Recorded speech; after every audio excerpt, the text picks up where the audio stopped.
com os clientes, né? Tem o motivo principal, nossa luta e perseverar para um dia lograr nosso próprio bus.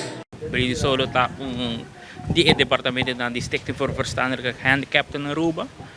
Nesse departamento para adultos, para pessoas com limitação intelectual. Integração da comunidade é uma das metas mais importantes de nossa afdeling. Caminha com nossa sala e vai visitar outra instância, maneira quebracha. Nós trabalhamos na linha parque com os clientes, nós hope mais assim nós trabalhamos com os clientes e ao que nós temos bus, nós vamos ampliar nosso programa de integração com os clientes.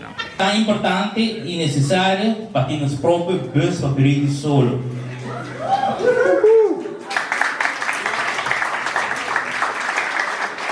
A meta maneira que a visita é a integração da comunidade. Desde 2020 nos bus não tem função mais, nos bus está bus com a última inspeção, não passa a inspeção, não está safe para transportar os clientes mais e eu aqui nós começamos a recaudar fundo desde 2020 com ups and downs que o que nós realizar e compra de nos bus novo.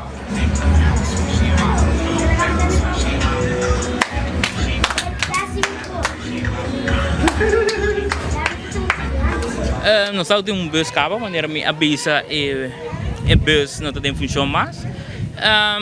Nós estamos fia de outra afdeling, para o que nós estamos contentes, agradecidos com os próprios bus aqui para Brady Solo. O transporte é importante para os clientes, não sempre quando nós temos outro projeto também. Nós temos projeto de nos Brio Parque, aqui para o templo, nós anunciamos 24 horas também nos início de um projeto novo. Eu ajudo de trabalhadores, comunidades, hobby companhia, amigos de nossa fundação, amigos de Brady Solo, nós podemos lograr coisas muito grandes.